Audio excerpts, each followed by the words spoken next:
News bulletin के पेश करता है काकाजी वेडिंग मॉल वुमेन्स एक्सक्लूसिव, मोती गली, चौमुहल्ला पैलेस रोड, हैदराबाद। अस्सलाम वालेकुम, आदाब। मैं हूं मोहसिन और आप देख रहे हैं BBN न्यूज़। आइए शुरुआत करते हैं आज के खबरनामे की और नज़र डालते हैं हेडलाइंस पर।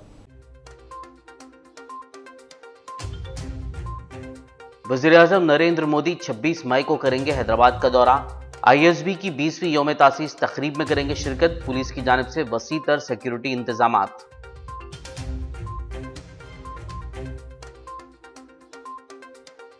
हैदराबाद में इस साल मिरक के मौके पर दमे के मरीजों को नहीं दी जाएगी मछली में दवा। बत्तीनी ब्रदर्स ने दी जानकारी। कोरोना प्रोटोकॉल की वजह से दवा की तकसीम की इजाजत नहीं।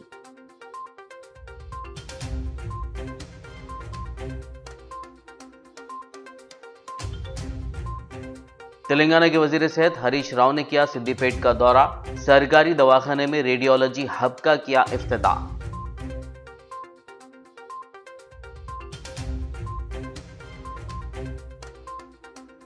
तेलंगाना कांग्रेस की सीनियर लीडर गीता रेड्डी ने CM KCR को बनाया तनकीद का निशाना। रियासत के सरकारी दवाखानों में दस्तयाब सहूलियात और सेहत आमा के लिए किए गए वादों पर किया सवाल।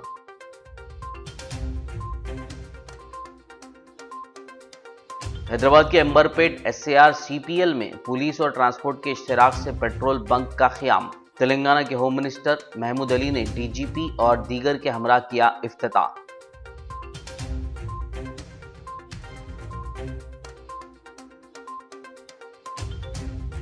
कांग्रेस लीडर मोहम्मद अली शब्बीर ने कामारेड्डी जिला में मुनक्किद किया रच्चावंडा प्रोग्राम। कहा, कांग्रेस के इख्तिदार में आने पर किसानों के 2 लाख रुपए के खर्च की मुआफी।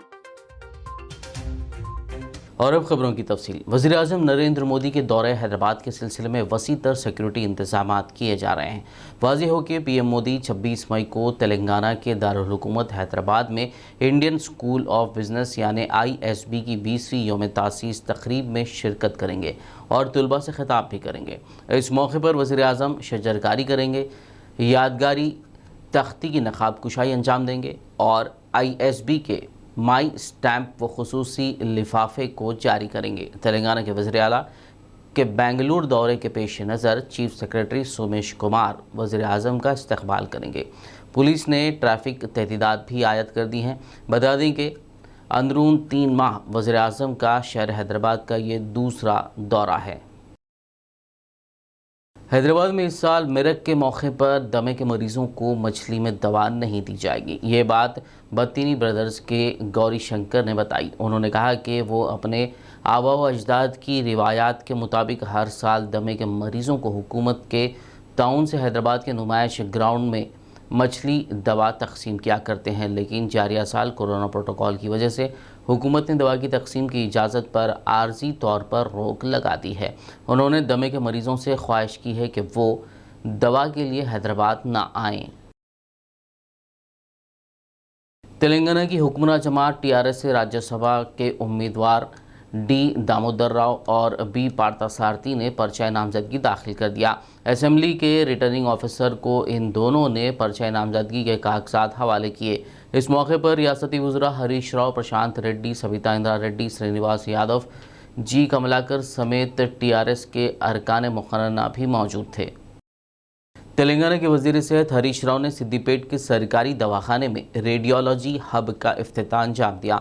इस मौके पर मीडिया से बात करते हुए हरीश राव ने कहा कि रियासत के 33 अजला में 33 रेडियोलॉजी लैब्स कायम किए जाएंगे। उन्होंने कहा कि दारुल हुकूमत हैदराबाद और सिकंदराबाद में 10 लैब्स की शुरुआत की गई है। हरीश राव ने कहा कि रियासत की आवाम की सहूलत के लिए सरकारी दवाखानों में तमाम तिब्बी मुआयने मुफ्त किए जा रहे हैं। इसके लिए हुकूमत की जानिब से मुमकिना जदीद आलात दस्तयाब कराए गए हैं। రాబోయే రోజుల్లో ఇదే టీ డయాగ్నోస్టిక్ ద్వారా 134 పరీక్షలు ఉచితంగా చేస్తాం. ప్రతి జిల్లా కేంద్రంలో కూడా ఒక రేడియాలజీ ల్యాబ్ను ఏర్పాటు చేస్తా ఉన్నాం. 33 జిల్లాల్లో 33 రేడియాలజీ కేంద్రాలు ప్రారంభిస్తున్నాం. హైదరాబాద్ జంట నగరాల్లో కూడా దీనికి అదనంగా 10 రేడియాలజీ ల్యాబ్లను ప్రభుత్వం ఇప్పటికే ప్రారంభించడం జరిగింది. అన్ని రకాల పరీక్షలు పేదలకు అందుబాటులో తీసుకొచ్చింది ప్రభుత్వం. ఇంతకుముందు ఏమైందంటే ప్రభుత్వ ఆసుపత్రులకు వెళ్తే మిషన్లు లేవని, ఎక్విప్మెంట్ లేదని, బయటకు పరీక్షల కోసం రాస్తారని ఒక అపవాదం ఉండేది. కానీ గౌరవ ముఖ్యమంత్రి కేసీఆర్ గారు అన్ని రకాల పరీక్షలు ప్రభుత్వ రంగంలో జరగాలని చెప్పి నిర్ణయించారు. ముఖ్యమంత్రి గారి యొక్క నిర్ణయం మేరకు ఇవాళ 33 జిల్లాల్లో 33 టీ డయాగ్నోస్టిక్ సెంటర్స్, రేడియాలజీ ల్యాబులు ప్రజలకు అందుబాటులోకి వచ్చినాయి. అంటే మీరు ఏరియా ఆసుపత్రికో జిల్లా ఆసుపత్రికే కాకుండా పిహెచ్సి స్థాయిలో ప్రాథమిక ఆరోగ్య కేంద్రానికి, మీ గ్రామంలో ఉండే ప్రాథమిక ఆరోగ్య కేంద్రానికి వెళ్ళినప్పుడు కూడా అక్కడ డాక్టర్ గారు రాస్తే కూడా అన్ని పరీక్షలు ఉచితంగా చేసే కార్యక్రమం రావడం జరిగింది. ఇలా కార్పొరేట్ ఆసుపత్రుల్లో, ప్రైవేట్ ఆసుపత్రుల్లో ఏ రకమైనటువంటి ఎక్విప్మెంట్ ఉందో అదే ఎక్విప్మెంట్, అంతకంటే విలువైనటువంటి ఎక్విప్మెంట్ను అన్ని జిల్లాల్లో అన్ని ప్రభుత్వ ఆసుపత్రుల్లో అందుబాటులోకి తేవడం జరుగుతూ ఉంది. సో మీకు ఏ పరీక్ష కావాలన్నా ప్రభుత్వ ఆసుపత్రుల్లో ఉచితంగా చేస్తారు. మా డాక్టర్లు కూడా రాత్రింబవళ్ళు కష్టపడి బాగా పనిచేస్తూ ఉన్నారు. మరి అందువల్ల ఈ సేవలు మీరు అందుకోండి, ఈ సేవలు మీరు ఉపయోగించుకోండి. तेलंगाना कांग्रेस की सीनियर लीडर व साबिक वजीर जय गीता रेड्डी ने दिल्ली में मोहल्ला अस्पताल का दौरा करने वाले रियासती वजीर आला के चंद्रशेखर राव से सवाल किया कि क्या कभी उन्होंने रियासत के किसी बस्ती दवाखाने का दौरा किया है। गीता रेड्डी ने आज हैदराबाद में जगह रेड्डी के हमरा मीडिया कॉन्फ्रेंस से बात करते हुए सवाल किया कि क्या सीएम केसीआर ने कभी तेलंगाना के बस्ती दवाखानों में दस्तियाब सहूलियात का जायज़ा लिया। गीता रेड्डी ने केसीआर से सवाल किया कि अपने वादे के मुताबिक केसीआर ने हर हल्के असेंबली में कितने सुपर स्पेशलिटी अस्पताल खोले हैं ये बताएं। गीता रेड्डी ने कहा कि अगर रियासत के सरकारी अस्पतालों में कॉरपोरेट तर्ज का इलाज हो रहा है तो फिर क्यों अवाम प्राइवेट अस्पतालों से रुजू हो रहे हैं। उन्होंने सवाल किया कि हर ज़िले में मेडिकल कॉलेज के वादे का क्या हुआ। गीता रेड्डी का कहना था कि केसीआर ने सिर्फ वादे किए हैं लेकिन हकीकत में कुछ भी अमल नहीं हो रहा। दिल्ली में जाकर के मोहल्ला हॉस्पिटल देखने का वक्त तुम्हें मिला तो अपने पास जो बस्ती दवाखाने हैं क्यों कभी आपने उन्हें जाकर देखा नहीं। वहाँ फैसिलिटीज़ कैसी चल रही हैं, कोई पेशेंट्स को बस्तियों में मुश्किलात है क्या, दवाएं हैं क्या, डॉक्टर्स आ रहे हैं क्या, लैब्स अच्छे चल रहे हैं क्या, लैब अटेंडेंट्स काम कर रहे हैं क्या, और दवाइयों की कमी कुछ है क्या, ये कभी आपने पूछा नहीं।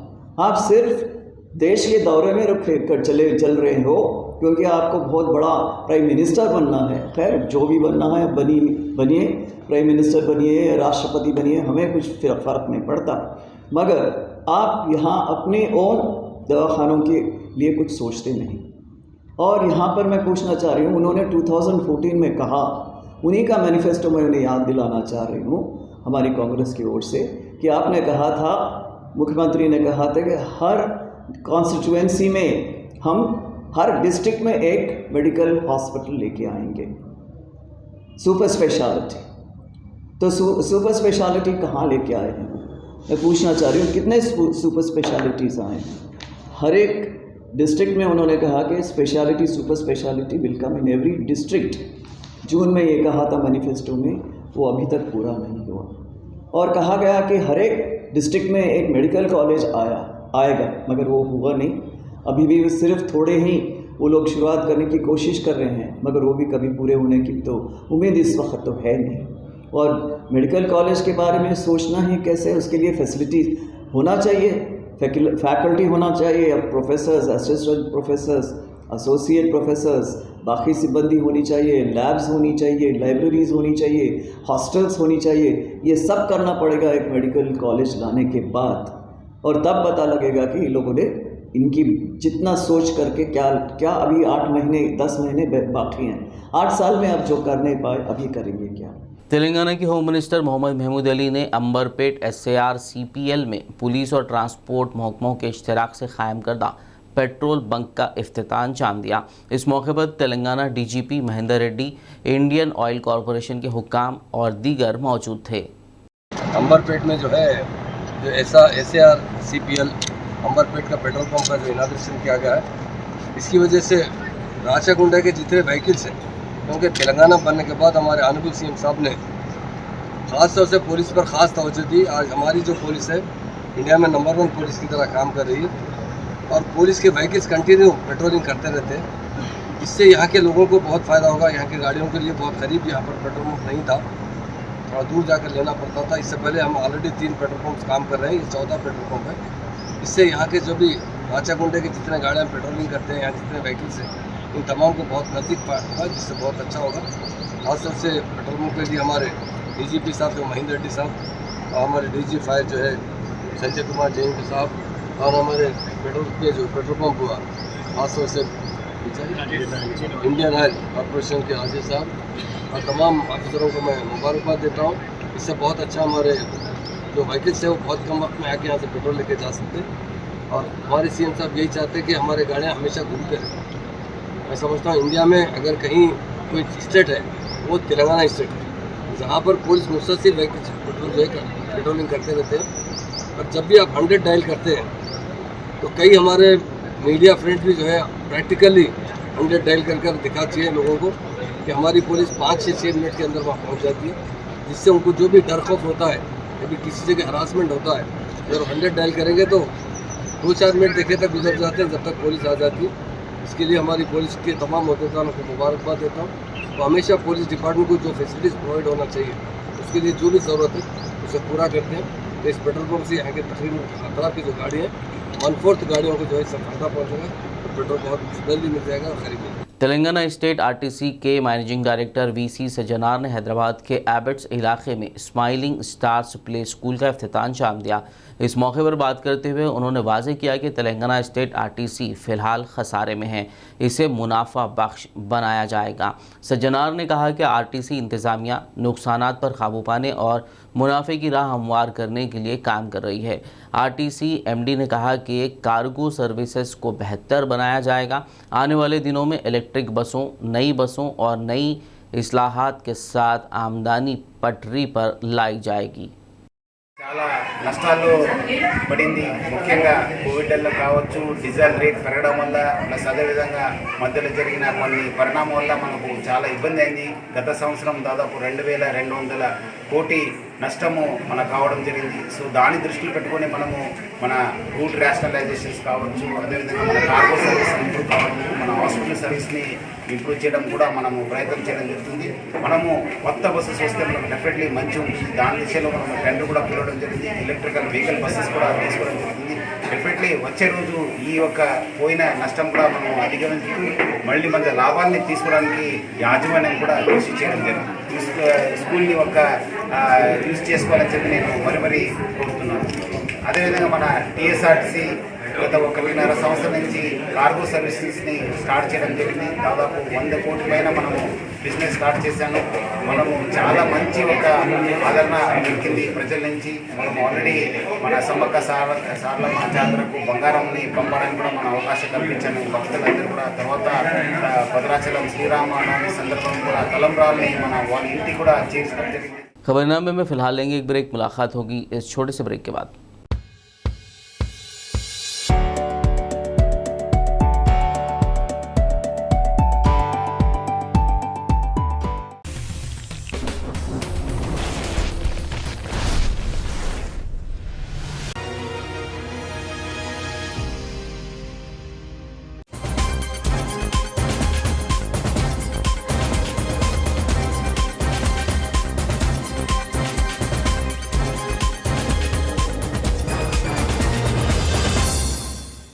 ब्रेक के बाद खबरनामे में आपका दोबारा खैर मकदम है। आइए बढ़ते मज़ीद खबरों की जानिब। तेलंगाना के ज़िले वरंगल में किसानों ने हुसूल अराजियात के लिए जारी करदा जियो 80 को मनसूख करने का मुतालबा करते हुए बड़े पैमाने पर धरना दिया, जिसके नतीजे में हैदराबाद कौमी शाहराह पर ट्रैफिक जाम हो गई। इन एहतजाजी किसानों ने जियो 80 को फौरी तौर पर मनसूख करने के अपने मुतालबे की हिमायत में नारेबाजी भी की।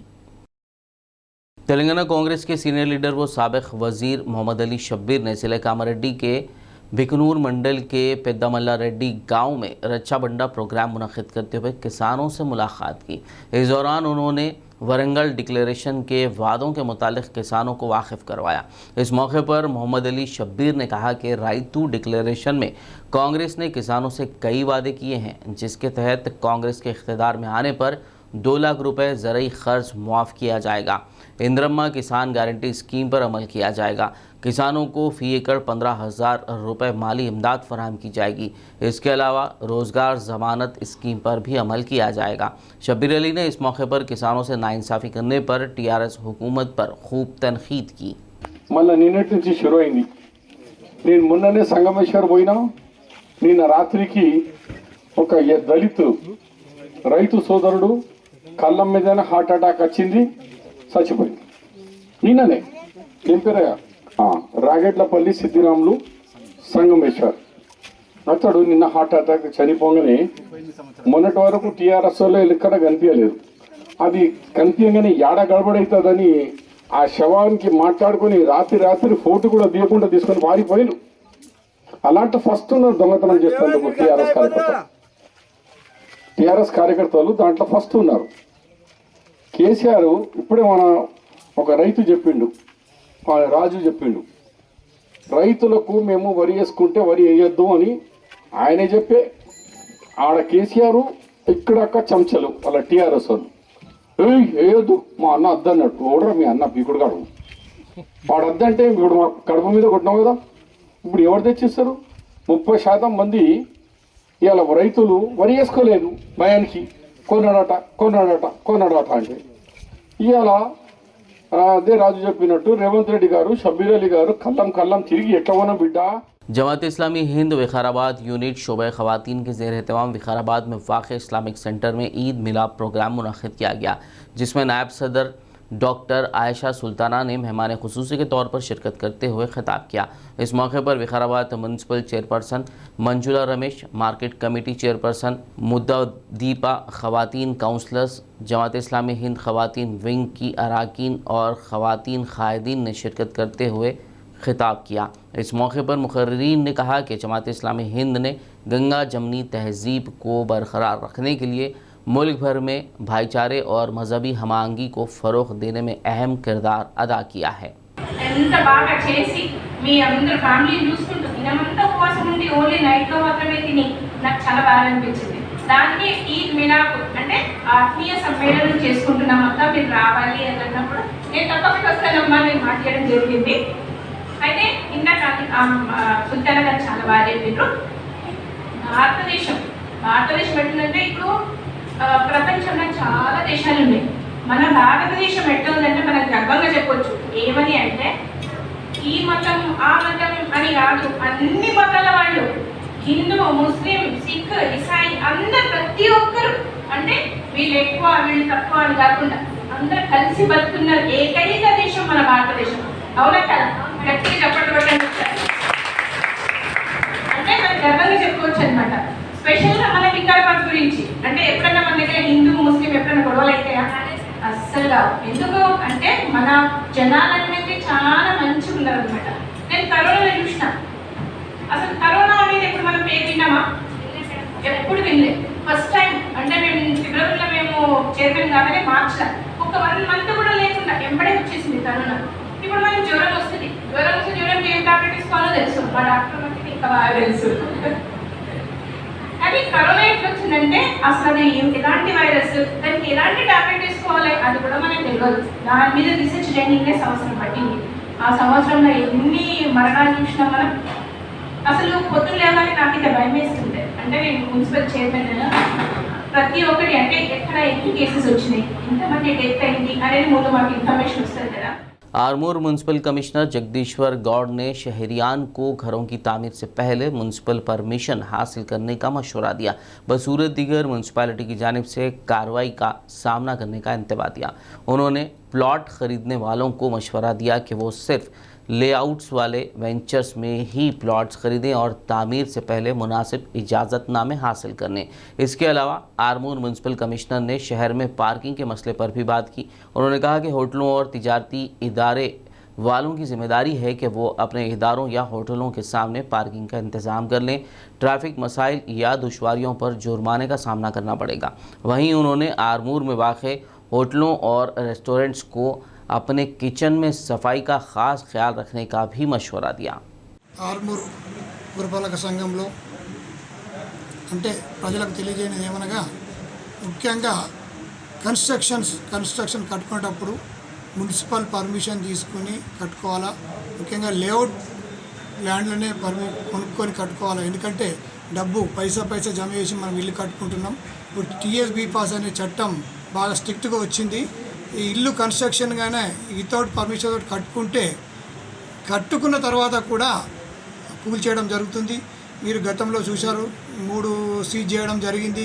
సీజ్ చేసిన తర్వాత మళ్ళీ దాన్ని తీయాలంటే చాలా ఇబ్బంది పడతారు. దానికి ఫైన్ ఉంటుంది, డిస్మెంటల్స్ ఉంటాయి, మళ్ళీ కోర్టు కేసు ఉంటుంది. అలా ఇబ్బంది పడకుండా మీరు ఖచ్చితంగా పర్మిషన్ తీసుకొని కట్టాలా. దీనికో ఇల్లీగల్ కన్స్ట్రక్షన్ చేస్తే మేము ఫస్ట్ నోటీస్ ఇవ్వడమే కాకుండా దాంతోపాటు డిస్ట్రిక్ట్ కలెక్టర్ గారి ఆధ్వర్యంలో ఒక టీం ఉంటుంది. ఇందులో దానికి డీటీ గారు ఆధ్వర్యంలో ఒక 4 సిబ్బందితో, అందులో డీటీ గారు, ఎస్ఐ గారు మరియు ఫైర్ ఆఫీసరు అండ్ R&BI వీళ్ళందరూ కలిసి ఒక టీం ద్వారా ఉండి మేము వాళ్ళకు ఇంటిమేషన్ ఇవ్వడం జరుగుతుంది. వాళ్ళ అధ్యయనంలో సీజ్ చేయడం జరుగుతుంది. దానికి చైర్మన్ కలెక్టర్ గారు. కాబట్టి ఇది ఖచ్చితంగా స్ట్రిక్ట్గా అంటే పకడ్బందీగా యాక్షన్ తీసుకోబడుతుంది. కాబట్టి మీరు గ్రహించి ఇల్లీగల్ కన్స్ట్రక్షన్స్ చేయొద్దని మేము కోరుతున్నాం. కన్స్ట్రక్షన్ చేస్తే మాత్రం ఎట్టి బస్సులో దండ ఉంటుంది. కాబట్టి మీరు సహకరించాలా. हल्के असेंबली बालकुंदा के तालारामपुर मौजा में प्राइमरी एग्रीकल्चरल कोऑपरेटिव सोसाइटी में फिक्स डिपॉजिट के तहत जमा अपनी रकम देने का मुतालबा करते हुए मुतासिरा जमात दहिंदगान ने एहतजाज किया। इस मौके पर फिक्स डिपॉजिट बादितुल्ला संगम के बैनर तले एहतजाजियों ने प्राइमरी एग्रीकल्चरल कोऑपरेटिव सोसाइटी के खातों से करोड़ों रुपए का गबन करने वालों के खिलाफ सख्त कानूनी कार्रवाई करने, उन लोगों की प्रॉपर्टीज़ को सीज करते हुए उन्हें उनकी रकम वापस दिलाने का मुतालिका हुक्काम और हुकूमत से पुरजोर मुतालबा किया। उन्होंने प्राइमरी एग्रीकल्चरल कोऑपरेटिव सोसाइटी के साबिक चेयरमैन सोमा गंगा रेड्डी की फौरी गिरफ्तारी का भी मुतालबा किया। మాజీ మన DCO సత్యనారాయణ ఆయన రిక్వైరీలో 3,20,20 రూపాయలు రిక్వైరీలో తేలిండు. ఆ డబ్బులు కట్టాలా. ఇంకోటి ఈయనకు సొంత ఆస్తులు ఉన్నాయి. ఈ ఆస్తులు కూడా అమ్మడానికి వేలం వేయచ్చంటని మన కలెక్టర్ దగ్గరికి పోయినాము. DCO కూడా వినతి పత్రము ఇచ్చేసినాము. మాకు ఈయన మీద ఎలాంటి ఇప్పుడు కేసు చేసి వారం రోజులు అవుతున్నది. వారం రోజులు అయినా కానీ కూడా ఆయనకి ఇప్పటి వరకు ఆయన అరెస్ట్ చేయలేరు. DCO గారి దగ్గరికి పోయినాము, కలెక్టర్ గారి దగ్గరికి పోయినాము. వాళ్ళు ఏం చేస్తున్నారో ఏం చేస్తలేరు ఇక మాకు ఏం అర్థమవుతలేదు.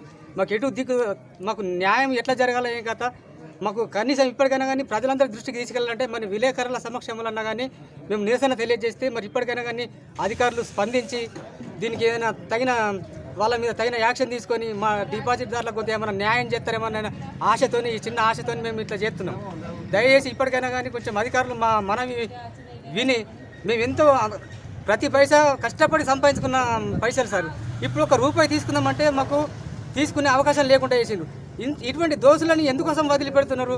మాకు న్యాయం చేసేంత అధికారం మీకు లేదా? MBBS की सीटें दिलाने के नाम पर धोखाधड़ी के इल्ज़ाम में अशोक नामी एक शख्स को हैदराबाद की CCS पुलिस ने गिरफ्तार कर दिया। पुलिस ने बताया कि ये गिरफ्तारी नेपाल में की गई क्योंकि मुलजिम केस दर्ज होने के बाद हैदराबाद से फरार हो गया था। मुलजिम के खिलाफ हैदराबाद में 3 मुकदमात दर्ज हैं। Joint commissioner of police detective department doctor Gajarao Bhopal ने एक प्रेस मीट करते हुए केस की तफसीलात बताई। ये सीट दिलाने वाले एक गैंग को आज CCS साइबर क्राइम टीम पकड़े, जिसमें एक अशोक शाह बिहार के रहने वाला एक आदमी को गिरफ्तार किए। इसमें जो स्टूडेंट्स नीट के उनको सीट नहीं मिलती उन लोगों को ये लोग आइडेंटिफाई करके उनको SMS के जरिए या फ़ोन के जरिए उनको कांटेक्ट करते और उनको बुलाते, बोलते कि अच्छी कॉलेज में कम रकम में सीट दिलाएंगे और उनको कॉन्फिडेंस होने के वास्ते उनको एक ऑफिस भी खोले, बेंगलोर में खोले, पुणे में और कलकत्ता में 3 जगह ये ऑफिस भी खोले और ये स्टूडेंट्स जो है उनके पेरेंट्स के साथ वहाँ जाके भी उनको देखे और वहाँ उनको एक करियर गाइडेंस फर्म जैसा उनको पूरे दिखावा देके इनसे ये जो केस है इसमें 10 लाख एक लड़की जो नीट में एंट्रेंस लीग के सीट नहीं मिली उनसे दिया गया और इसमें पूरे गैंग है सब मोस्ट ऑफ देम बिहार के रहने वाले पूरे हमको इनको ट्रेस करते बिहार में गए सपोल डिस्ट्रिक्ट जो नेपाल के सरहद पे पड़ता, इंडिया नेपाल के सरहद पे। तो वहाँ जाने के बाद पता चला कि ये आदमी नेपाल के अंदर जाके वहाँ शेल्टर ले रहा है। वहाँ के लोकल पुलिस और SSB सशस्त्र सीमा बल जो बॉर्डर की सिक्योरिटी करते हैं नेपाल में, नेपाल इंडिया बॉर्डर में, उनसे मदद लेके इनको नेपाल के अंदर से इनको गिरफ्तार करके लेके आए। सब लोग से गुजारिश है कि ऐसी स्कैम में ना फंसे।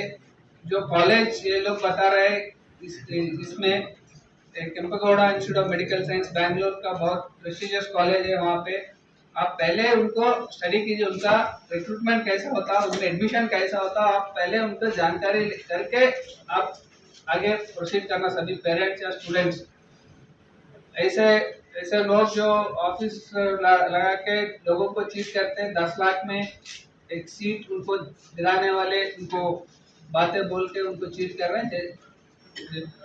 मैं सब लोगों को गुजारिश करता हूँ ऐसे चीटिंग में ना फंसे।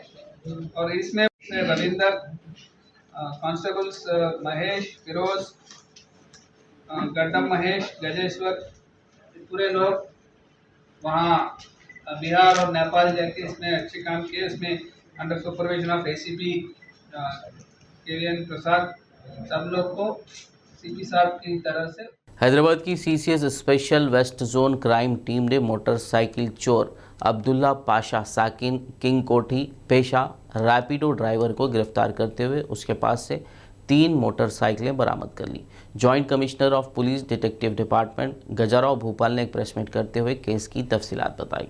सीसीएस में हर एक जोन में एक स्पेशल क्राइम टीम्स बनाए और जो कन्वेंशनल स्टेप्स है उनके ऊपर पूरे क्राइम टीम्स काम कर रहे हैं। इसमें एक स्पेशल टीम एक 2 व्हीलर ऑफेंडर शेख अब्दुल्ला पाशा को गिरफ्तार किया और उनसे 3 बाइक्स भी उनसे रिकवर किए। शहर हैदराबाद के कुलसुमपुरा इलाके में सट्टे और मटके का कारोबार चल रहा है। हैदराबाद की सीसीएस स्पेशल क्राइम टीम ने एक मुसद्दिका इत्तला पर कार्रवाई करते हुए कुलसुमपुरा पुलिस स्टेशन हुदूद में सट्टा मटका के लिए रकम जमा करने वाले कलेक्शन एजेंट को गिरफ्तार कर लिया, जबकि ऑर्गेनाइजर अफसर अली मफरूर बताया गया है। पुलिस ने इस दौरान 13,000 रुपये नकद रकम के अलावा मोबाइल फ़ोन और सट्टे की पर्चियाँ जब्त कर ली, जिन्हें मजीद कार्रवाई के लिए कुलसुमपुरा पुलिस के हवाले कर दिया गया। आदिलाबाद के Mother's Care English High School के 2 तलबा फसाहत मोहम्मद सिद्दीकी और सादात मोहम्मद सिद्दीकी ने अपने वालिद अरशद सिद्दीकी की सरपरस्ती और असातिज़ा की रहनुमाई में MBBS के लिए मुफ्त सीट हासिल करने में कामयाबी हासिल की। Principal Mother's Care English High School Faisal bin Wahab ने दोनों तलबा के लिए तहनीती तकरीब मुनक़्क़िद की। इस मौके पर करस्पॉन्डेंट शेख जमील अहमद, चेयरमैन आमिर अहमद के हाथों तलबा को तहनीत पेश करते हुए मुस्तक़बिल के लिए नेक तमन्नाओं का इजहार किया गया। इस मौके पर तलबा ने भी इजहार ख्याल करते हुए असातिज़ा का शुक्रिया अदा किया। आखिर में एक नज़र हेडलाइंस पर। वज़ीर-ए-आज़म नरेंद्र मोदी 26 मई को करेंगे हैदराबाद का दौरा। ISB की 20वीं यौम तासीस तकरीब में करेंगे शिरकत। पुलिस की जानिब से वसी तर सिक्योरिटी इंतजामात।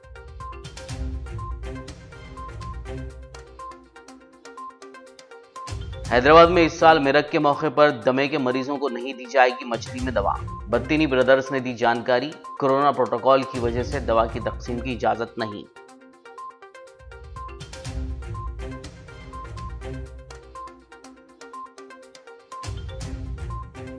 तेलंगाना के वजीर सेहत हरीश राव ने किया सिद्दीपेट का दौरा।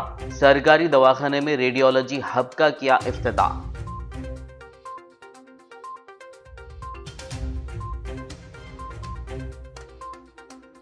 तेलंगाना कांग्रेस की सीनियर लीडर गीता रेड्डी ने सीएम केसीआर को बनाया तनकीद का निशाना। रियासत के सरकारी दवाखानों में दस्तयाब सहूलियात और सेहत आमा के लिए किए गए वादों पर किया सवाल।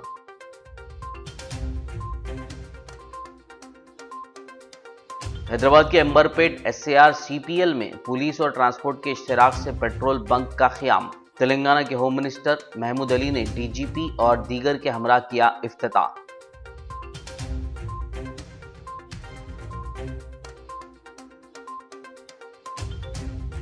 कांग्रेस लीडर मोहम्मद अली शब्बीर ने कामारेड्डी जिला में मुनक्किद किया रच्चावंडा प्रोग्राम। कहा, कांग्रेस के इख्तिदार में आने पर किसानों के 2 लाख रुपए के खर्च की मुआफी। खबरनामे में फिलहाल बस इतना ही। ताज़ा तरीन अपडेट्स के लिए देखते रहिए BBN न्यूज़। यूट्यूब और फेसबुक पर मौजूद हमारे वीडियोस को लाइक और शेयर ज़रूर कीजिए।